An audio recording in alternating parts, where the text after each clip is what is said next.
Spoštovane gledalke in gledalci, lepo pozdravljeni v naši družbi. Kot verjetno veste in ste tudi najbrž slišali, vsepovsod je bil za nami oziroma je za nami mesec oktober, mesec požarne varnosti. Veliko se je govorilo o tem, tudi tema je zelo zanimiva in zdelo se nam je prav, da še kakšno rečemo na to temo.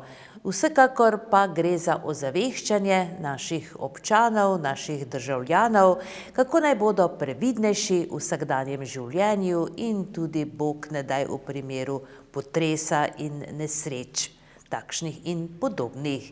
Zato je danes z nami Andrej Kosi, predsednik Komisije za preventivo pri Gasilski zvezi Ormož, ki nam bo več povedal o aktivnostih in seveda, kako naj pazimo nase in se naj izognemo požarom.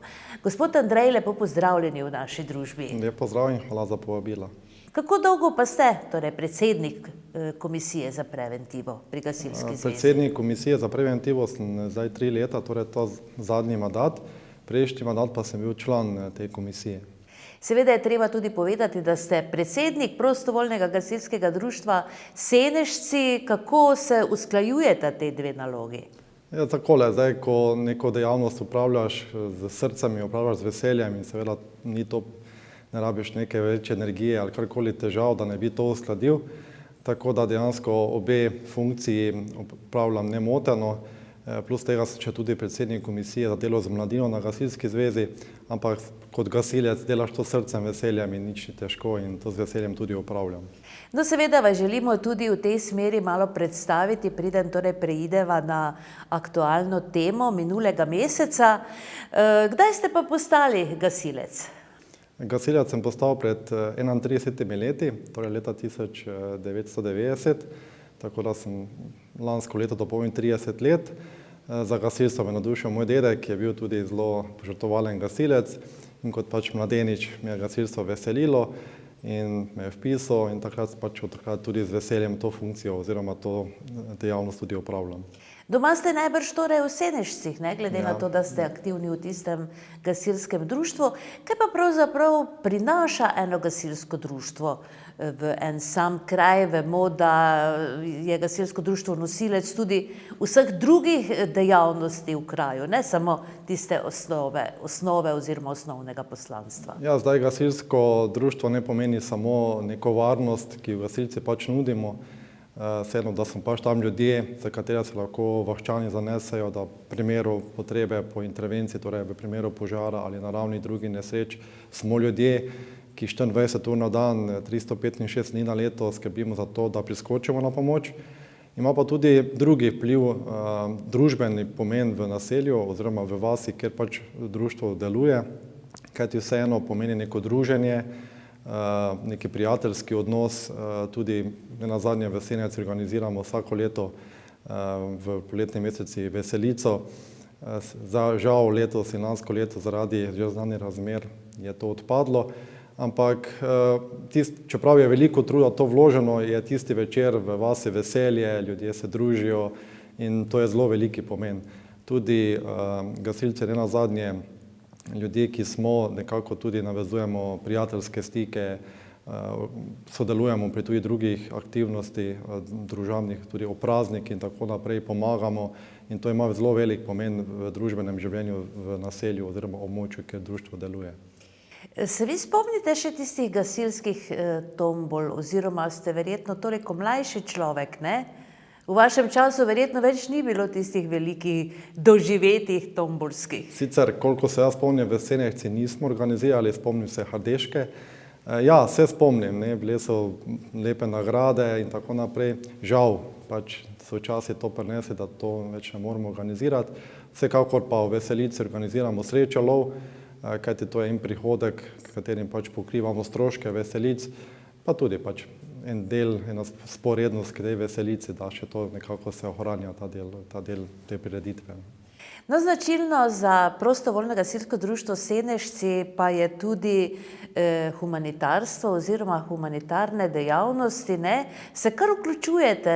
Vem, da smo ravno v gasilskem domu ste zbirali za tiste nesrečnike, ki so torej doživeli požar. v Veliki nedelji, potem sedaj pred kratkim, ne, ste pomagali osnovnošolcom zbirati papir in tako dalje. Ne? Veliko tega se dogaja. Ja, seveda, gasilci pa želujemo na vseh področjih, ne. In zakaj ne bi delovali, mislim, zakaj bi delovali samo takrat, ko nas ljudje potrebujejo v najslabših časih. Zato je tudi prav, da delujemo takrat, sicer kot pomoč ljudem, tudi ko je pač ni potrebe po intervenciji, ko ni ogroženo življenje in premoženje. Zdaj v tem primeru požara pri Veliki nedelji me je pač ta aktivistka, gospa Lubec, pač poklicala, prosila, če lahko dobi dvorano, kajti velikonedeljski gasilski dom je bil takrat zaseden.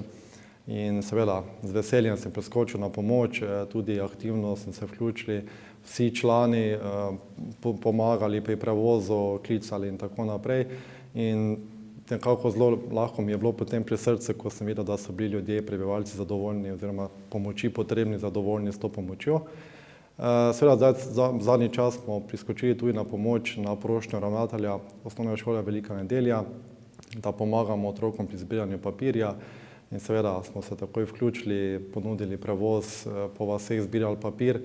In ko sem pripeljal na zbirno mesto poln kombi, je bilo res veselje neizbežno. V vsakem primeru imate gasilci posebno veljavo v nekem kraju, ne? Recimo biti gasilec nekaj pomeni, ne? Ljudje najbrž drugače gledajo na vas. Ja, biti gasilec seveda nekaj pomeni, kajti gasilec pravi, da ne more biti vsak. Tako kot vsaka stvar, ki jo počnemo v življenju, ti mora biti nekako dana v srce, kajti takrat to delo opravljajo z veseljem, z vnemo, z zagonom. In seveda biti gasilec pač pomeni biti človek, ki se ponuja drugim, torej pomaga drugemu, vaščanu, sovaščanu, prijatelju, sorodniku, kolikoli drugemu, ki pomoč potrebuje. Človek, ki zato smo tudi zaradi tega nekako najbolj priljubljeni, ne, oziroma veljamo za poklic, najbolj zaupanja vreden poklic v Sloveniji. No, v vsakem primeru pa ste vedno zraven, ne? Karkoli se zgodi, gasilci pridejo, pomagajo, rešijo zadeve, ne? Tako da gre dejansko za veliko humanitarno poslanstvo, razen tistega osnovnega seveda. Ja. Koliko pa vas je članov? Zdaj v Seneci je 170 članov, dejansko veliko je mladine, tudi zelo aktivne so ženske, kar me še bolj veseli, da imamo tudi aktivne članice. Tako da glede na to, da pokrivamo 3 vasi, Senečci, Sodenci in pa Vičanci, je kar tudi številčno društvo, številčno članstvo v društvu. Kako pa ste z mladimi, torej s prirastkom, so še mladi tako navdušeni, da se priključujejo? Mladi so navdušeni, seveda. Zadnje čase je pač tudi drugih velikih aktivnosti, kjer se mladi vključujejo, torej glasbena šola, plesna šola, športne dejavnosti, tako da je časa za gasilstvo vedno manj. Žal, spet zaradi že znanega vzroka je to nekoliko zamrlo, tako da se bojimo, da smo mogoče kakšno generacijo izgubili, ampak upam in tudi upam si trditi, da bomo z nekim delom, ko bodo pač boljši časi, to nadoknadili. Tako da zaenkrat je mladi so navdušeni, seveda najmlajši, je pa vse posod tako, pač so obdobja, ko je neki opad, ne, torej ko prehod iz osnovne v srednjo šolo, še kasneje mogoče na fakulteto, in je potem procent tisti, ki dejansko ostane aktivni kot operativni gasilec, je potem seveda manjši od tistega, kar dela z mladino. Je pa seveda odvisno tudi delo z mladino zelo pomembno, tudi za tega, da čim več mladi navduši za gasilstvo in da se potem tudi kasneje, ko dorastajo, se odločijo, da potem ostanejo gasilci in društvo delujejo. Koliko pa vas je operativcev v vašem društvu v Senečcih? Zdaj pri nas imamo registrirano 20 pač teh operativnih gasilcev, pač potrebujemo glede na predpis 15, tako da imamo še nekaj več. Je pa seveda ljudje, treba pa razumeti, da so pač člani v službah in tako naprej, tako da ko je intervencija, predvsem v dopoldanskem času, je kar težko zbrati primerno število, zato je še tako pomembno, da je to število čim večje, da ko pride do intervencije, da se potem lahko zberemo v ustreznem številu oziroma čim večjem številu, kajti takrat vsaka roka šteje in je to zelo pomembno, da se nam potem čim več gasilcev vključi v intervencijo. Ste zadovoljni v vašem društvu z opremo? Zdi se, da gasilci kar tako ne, na nek način tekmujete med sabo, kdo bo imel lepši avto gasilski, opremo boljšo. Zdaj ne bi rekel, da tekmujemo, ne. Mislim, da tega ni. Pač so predpisi, ki jih moramo zagotavljati. Osebno sem zadovoljen, tudi vsaj pod mojim mandatom smo dejansko moja skrb oziroma je bila načelo, da poskrbimo najprej za opremo, potem vse ostalo, tako da vsako leto nabavimo vsaj en komplet osebne zaščitne opreme, od čevlja, obleke, čelade, rokavic. Nenazadnje smo tudi modernejši za novi vozilo od leta 2016, tako da je oprema zadovoljiva in sem zadovoljen s tem, kar pač imamo. Koliko požarov je recimo bilo v tem letu? Upam, no, da ni bilo nobenega, ampak biti v pripravljenosti je seveda dobro, ne? Bil je en požar v naravi, sicer v velikem delu smo pomagali. Zadnja intervencija je bila tudi požar vozila oziroma prometne nesreče, ker se je avto vžgal, pa smo šli pomagati, ampak so že prej pogasili. Tako da je pa seveda pripravljen si potem vedno, zato pa tudi nenazadnje je preventiva, da do požara sploh ne pride, in seveda smo veseli, če je teh intervencij čim manj. Nažalost se je pa vedno več intervencij, torej zaradi naravnih nesreč, torej veter, poplave in tako naprej. No, vedno ste zraven, ne, gasilci. Ja, tako kot ste že omenili, seveda je zelo pomembna preventiva in pravzaprav ozaveščanje, ne, ki ga nudite torej ljudem, občanom. Kaj je bilo postorjenega recimo v tem mesecu oktobru, ne, oktobru meseca požarne varnosti v Gasilski zvezi Ormož? Zdaj na nivoju Gasilske zveze deluje torej že omenjena komisija za preventivo. Gre za 5-člansko komisijo, kateri člani potem skozi vso leto nekako aktivno delujemo na področju preventive, torej ozaveščanja ljudi o preventivi. Najbolj aktivni smo pravzaprav v mesecu oktobru kot mesecu požarne varnosti, kajti to je mesec, kjer se nasploh v Sloveniji nekako deluje na področju ozaveščanja ljudi glede požarne varnosti. Zdaj aktivnosti so bile tako kot vsako leto, torej raznos letakov, plakatiranje, nekoliko več je bilo tudi aktivnosti na družabnih omrežjih, torej da se reklamira oziroma daje pač neki vložki, video vložki, kjer se pač skušajo ozaveščati, pa potem tudi preko medijev, ne, tudi preko vaše televizije, pomočjo, kar se še tudi zahvaljujem za pomoč, pa tudi preko radia in tako naprej. Se vam zdi pomaga to recimo, te posebne akcije, te dejavnosti, da se torej vse skupaj, ne, točno torej v mesecu oktobru okrepi vsa ta vaša dejavnost in propaganda? Pomaga kaj to? Jaz upam, da pomaga, ne. Zdaj naš cilj je, da pride ta informacija do čim več ljudi in to je samo lahko preko medijev. Tako da seveda, če ljudje pogledajo vaš prispevek ali slišijo ali vidijo, seveda nekako se znova obudi to ozaveščanje, kajti če se nam nič ne zgodi, smo pač ljudje tako storjeni, nekako to pozabimo, ne, se nič ne bo ali pa meni se to ne more zgoditi, ko se pa že zgodi, je pa to prepozno, ne. In če se pač neke aktivnosti, da nam vedno znova nekaj vidimo, slišimo, da pa je to pomembno, nekako znova to obudimo in mogoče res kaj postorimo za to, bodisi, ne vem, kupimo gasilni aparat ali res pogledamo doma, ali imamo inštalacije, ali kupimo kakšen javljalnik, kakšen senzor, karkoli in to je že veliko pomeni, ne. Če vsaj nekaj gospodinjstva temu prispeva ali pa je potem že neki cilj dosežen, ne, ker vseeno smo zmanjšali možnost nastanka požara ali nesreče na nekem mestu. No, sedaj zadnjih nekaj let, ne, morda 2, 3, 4 leta, smo kar bili z našo kamero zraven pri teh vaših demonstracijah pravzaprav, ne, in smo se kar naučili, ne, tako da verjamem, da tudi ljudje, ki so gledali to, ki so videli, so se marsikaj naučili, ne. Letos torej konkretno, kako ravnati, kako se torej izogniti potem še hujši nesreči po potresu, ne. Recimo, bi še opozorili potem sedaj malo na aktivnosti, ki se jih naj lotimo v primeru potresa? Ja, letošnja osrednja tema meseca požarne varnosti je bila po potresu lahko tudi zagori. Zdaj bili smo priča potresu na Hrvaškem, kjer smo ga tudi mi občutili in zaradi tega se lahko tudi potem nekako pride do tega, da ko pride do potresa, so takrat poškodovane inštalacije in tako naprej in lahko pride posledično do požara. In da lahko to seveda preprečimo ali da pravilno ravnamo, da se ta požar ne razširi ali nas ne ogrozi, smo nekako s to akcijo skušali ljudem prikazati, jih ozavestiti, kako naj pač ravnajo bodisi v vsakdanjem življenju pred potresom, kako ravnati, ko je potres in kako ravnati, ko je potres mimo. Torej, da z nekim neprimernim ravnanjem ne povzročimo požara oziroma, če je prišlo do požara, da pravilno ravnamo, da zaščitimo sami sebe in druge in da poskušamo bodisi ta požar, če v začetni fazi pogasiti oziroma se varno umakniti in tudi na pravi način poklicati pomoč. Vsekakor torej so neke aktivnosti nujne, ne? Verjetno treba torej izklopiti elektriko, zaprti plinske bombe.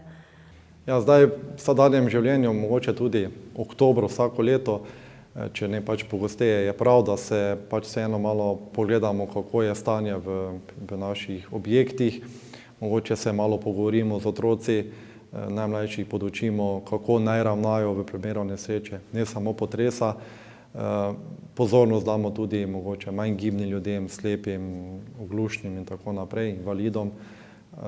Potem, ko pride do potresa, je pravilno, da se takrat pravilno ravnamo, da se bodisi umaknemo v kot, če nekaj drugega, ali pod neko trdno konstrukcijo, ali med podboje vrat, da ne skačemo skozi okno, da ne uporabljamo dvigala in stopnic, da ne paničarimo, da ne tekamo na plano in tako naprej, kajti takrat smo seveda cilj neki poškodb, ker lahko kaj pade na nas.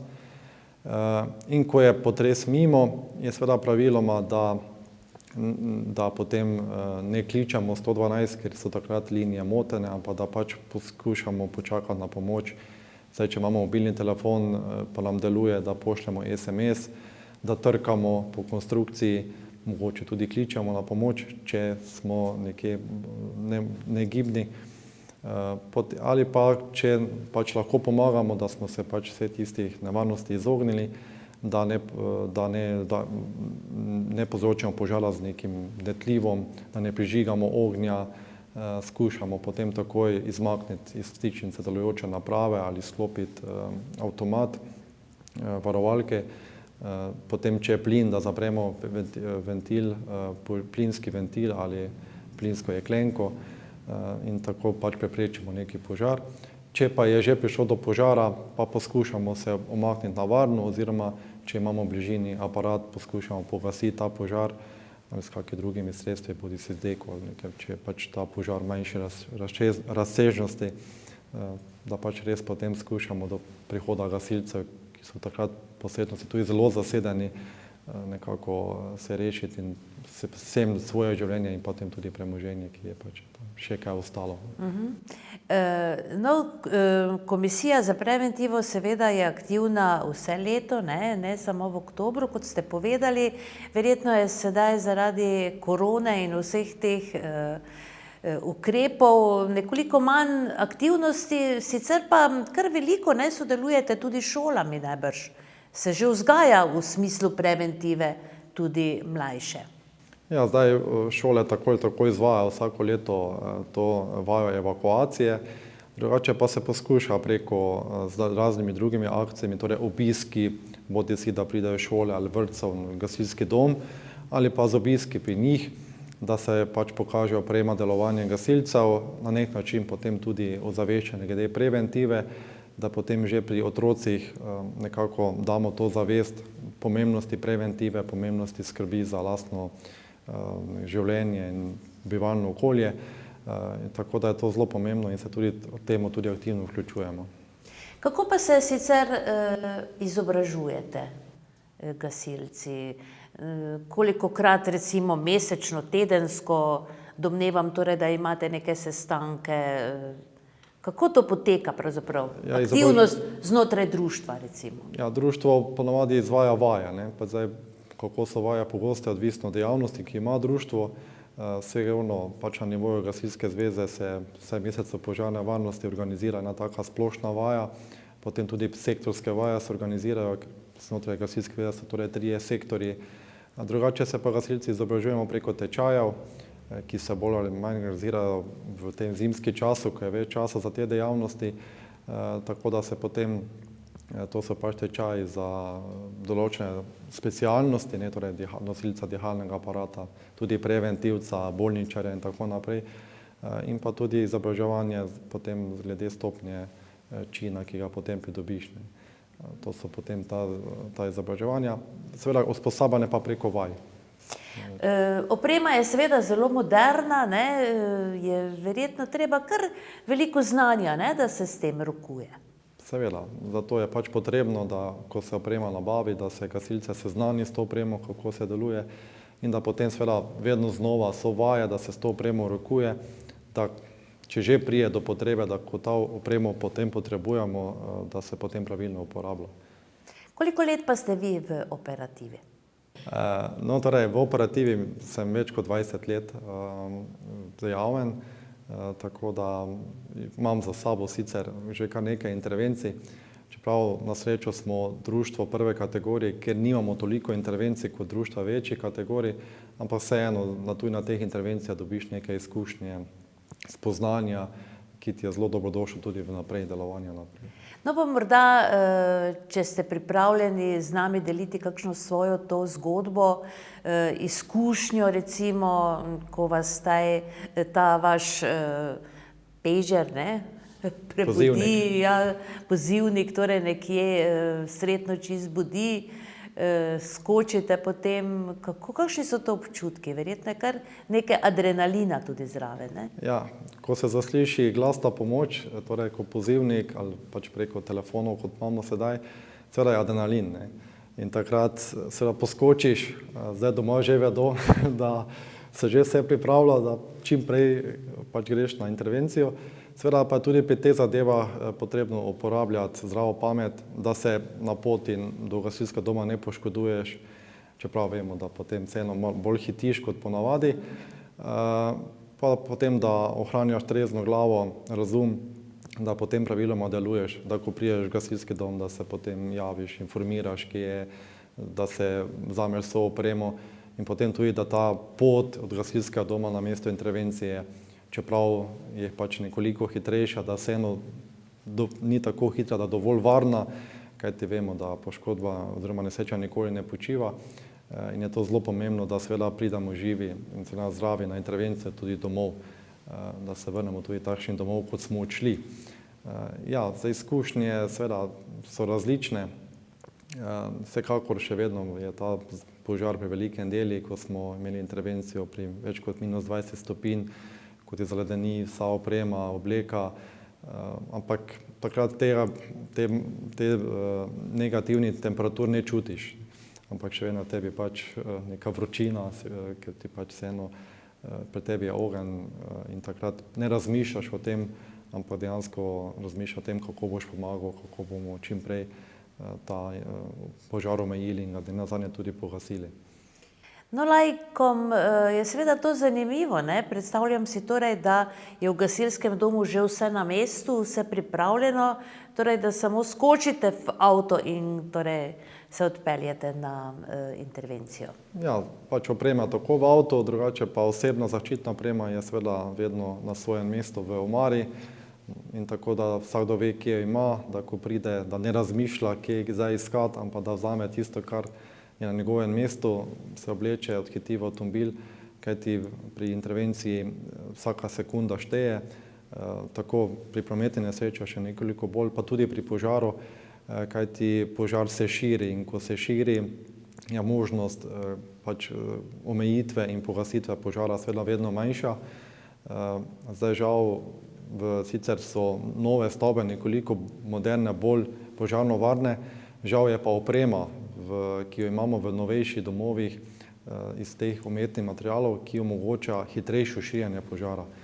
Tako da lahko v zelo kratkem času pride do požara velike razsežnosti in takrat je potrebno vsaka sekunda šteje, da čim prej pridemo na mesto intervencije in čim prej požar omejimo in se nadalje pogasimo, da so posledice požara potem čim manjše.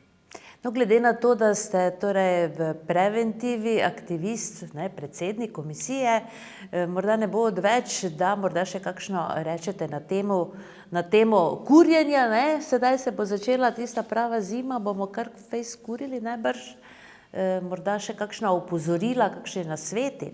Ja, pred kurilno sezono je seveda vedno, da ne nazadnje pokličemo dimnikarja, da imamo torej očiščene odvodne cevi, da seveda uporabljamo tudi primerno gorivo, ne nazadnje pa da poskrbimo za osebno varnost z javljalniki ogljikovega monoksida, kajti to je nevaren plin, ki lahko povzroči smrt, kajti tega plina ne vonjamo, ga ne čutimo in nam lahko povzroči zelo veliki problem.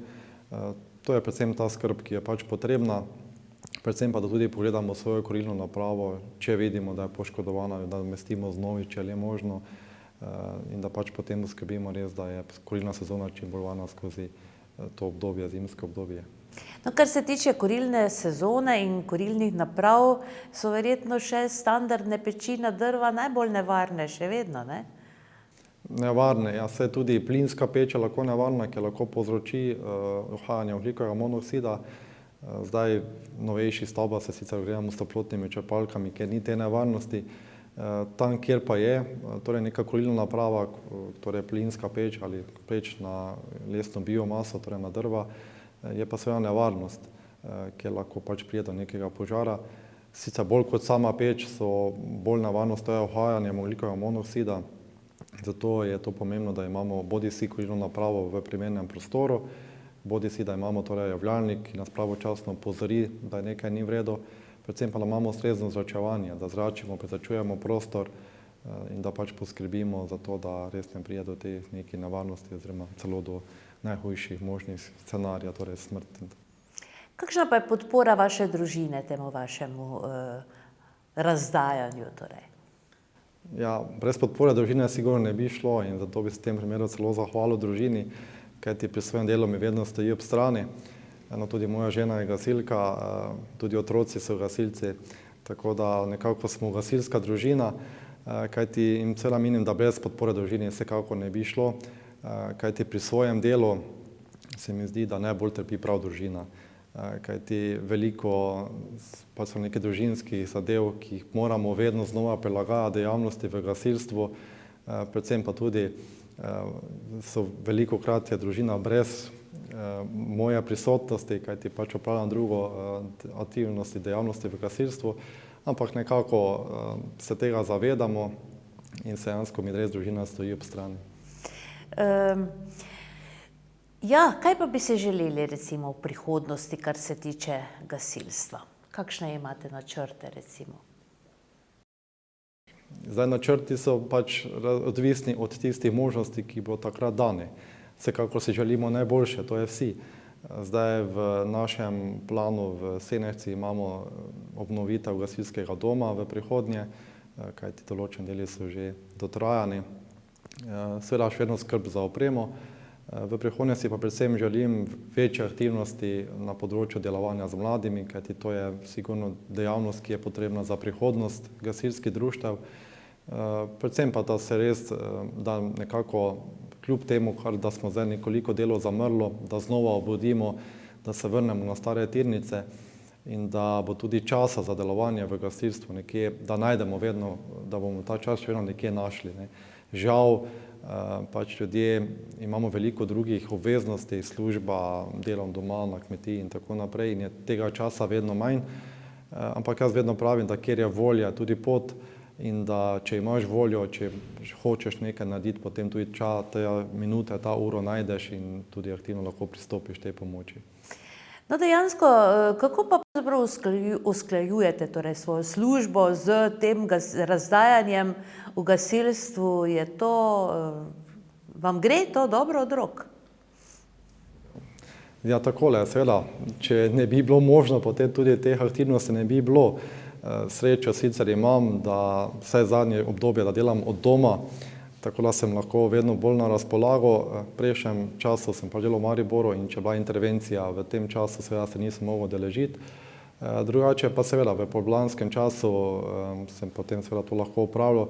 Moram pa res pohvaliti posluh, ki so ga imeli delodajalci do moje dejavnosti, da ni bilo težav, če si kdaj pač manjkal, ker si bil na intervenciji ali si imel neko obveznost, da ni bilo to nekih težav. Tudi delo, ki ga opravljam, mi to dopušča, tako da tudi, če me kakšen dan ni, lahko potem to nekako nadoknadim na nekatere druge dneve ali popoldan ali celo po noči, da potem lahko to delo nadoknadim in da dejansko zaradi tega služba ni v pomanjkanju. No, za konec pa še torej morda kakšno sporočilo, glede na to, da se je iztekal mesec požarne varnosti vsem našim gledalcem v smeri preventive, torej, ker ste predsednik, bi morda kaj položili na srce, preden torej se razidemo? Jaz seveda položil bi na srce to, da nevarnost nikoli ne počiva, nesreča nikoli ne počiva in tega se dajmo zavedati. Torej poskrbimo za lastno varnost, za lastno življenje, poskušamo nabaviti gasilni aparat, če ga nimamo, kajti ta naprava stane nekaj 10 evrov, 30-40 evrov, lahko pa reši celotno premoženje, nezadnje tudi življenje, ki je neprecenljivo, da si nabavimo gasilnik tudi v avtomobil, da si mogoče nabavimo kak javljalnik ogljikovega monoksida ali požara, oziroma da namenimo vsaj nekaj minut v nekem obdobju, letu, mesecu, pa poskrbimo za neko svojo varnost, za preventivno varnost v svojem okolju, v svojem prostoru, kjer bivamo. No, samo še eno vprašanje. Se vam zdi, recimo, če bi ljudje bolj pazili nase in na svoje imetje, bi bilo manj nesreč takšnih in podobnih, so dovolj previdni? Kakšno je vaše mnenje? Zdaj, nesreče, kot je požar, seveda vedno nastane zaradi neke nepazljivosti. Kajti, če bi se to preventivno ravnalo, do tega ne bi prišlo. Sicer prej smo omenjali potres, te zadeve ne moremo preprečiti, kajti potresa ne moremo napovedati, niti se ne moremo tega izogniti, torej to pride tudi proti vremenskim neurjem, tega ne moremo preprečiti. Lahko pa pač z nekimi ukrepi ravnamo, da če pride do tega, da lahko potem posledice čim manjše. Vse ostale nesreče, ki pa so posledica človeške malomarnosti, seveda se pa da s preventivnimi ukrepi odpraviti. Vsekakor. Je to pač posledica tega, tudi ti večji požari, ki smo lahko bili priča poslovnih objektov, se vedno zgodi zaradi človeške nepazljivosti. Hvala lepa, Andrej Kosi, predsednik Komisije za preventivo in predsednik prostovoljnega gasilskega društva Senežci, da ste nam torej razložili, da ste si vzeli čas in seveda uspešno delo še naprej vam želimo. Hvala tudi vam za povabilo in tudi vam uspešno delo naprej. Tako, spoštovane gledalke in gledalci, hvala za pozornost, pazite torej nase na vseh področjih, kjerkoli že ste. Kot ste slišali, je kar prav, da včasih malo popazimo, razmislimo in tako dalje. Sicer pa se nam pridružite tudi prihodnji teden, ko pa bo naša gostja Alenka Čurin Janžekovič, ki bo predstavila svojo novo knjigo, Knjižni prvenec, Sam Bog naj jo bere. Tako da vse dobro vam želimo in srečno do prihodnjič.